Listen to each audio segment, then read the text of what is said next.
আজ মহালয়া, পিতৃপক্ষের শেষ, দেবীপক্ষের সূচনা। কাক ভোরে বীরেন্দ্রকৃষ্ণ ভদ্রের চণ্ডীপাঠের মধ্য দিয়ে ঘুম ভেঙেছে সবার।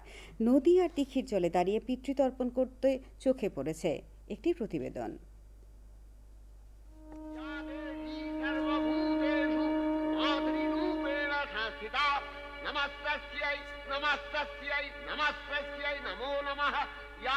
মহালয়া মানেই শুধু পিতৃতর্পণ নয়, এখন মহালয়া মানেই হলো সকাল সকাল বেরিয়ে পড়া।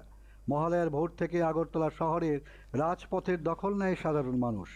শহরের কলেজ টিলায় এবার ছিল উপচে পড়া ভিড়। মহালয়ার ভোরে প্রাতঃভ্রমণের আলাদা আনন্দ রয়েছে বলে জানালেন কেউ কেউ। যাবার তো ছোটবেলা থেকে এই দিন সকালেই বের হয়ে আসছি, আর এই দিন তো আমাদের ছোটবেলা থেকে একটা আবেগপ্রবণ দিন যে ঘুরবো। শুনে ভালো লাগে। মহালয়া তো একটা পুণ্য লগ্ন, এই দিনে না বেরোলে মনে হয় সারাটা বছরই ইনকমপ্লিট গেছে। মহালয়ার ভোরে সংসারের মঙ্গল কামনায় পিতৃপুরুষদের উদ্দেশ্যে তিল জল দান এক পরম্পরা। আগরতলা রাজবাড়ি, দুর্গাবাড়ির দিঘি সহ বিভিন্ন জায়গায় সকালে পিতৃতর্পণ করতে দেখা গেছে। পিতৃপুরুষদের প্রতি শ্রদ্ধা নিবেদন করার আদর্শ সময় হলো মহালয়া, এমনটাই জানিয়েছেন পুরোহিতরা। পুরুষের তর্পণের জন্য দেবীপক্ষ আরম্ভ, পিতৃপক্ষ শেষের লগ্নে পিতৃপুরুষগণকে উদ্দেশ্যে জল দান করা হয়, তাকে তর্পণ বলা হয়, তিলতর্পণ। এই মহালয়া দিনে, এই মহৎ দিনে আবাল বৃদ্ধ বনিতা সবাই আমরা পূর্বপুরুষের উদ্দেশ্যে এক ফুটা তিল জল দান করতে আইছি, এটাই আমাদের মহৎ। পিতৃতর্পণ করে সংসারের সুখ সমৃদ্ধি কামনা করেছেন বলে জানান এক ব্যবসায়ী।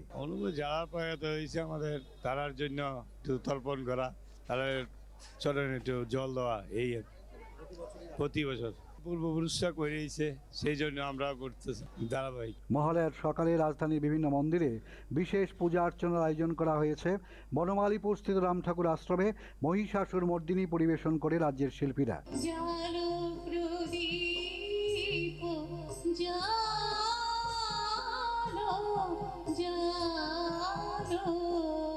রাজধানীর বিভিন্ন জায়গায় মহালয়া উপলক্ষে ছিল বিশেষ আয়োজন। বিভিন্ন জায়গায় পিতৃপুরুষদের উদ্দেশ্যে তিল জল দান করছেন সাধারণ মানুষ প্রতি বছরের ন্যায়।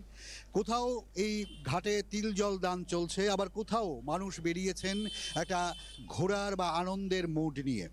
ক্যামেরায় সুব্রত সাহার সাথে আমি জয়ন্ত ভৌমিক, দূরদর্শন সংবাদ, আগরতলা।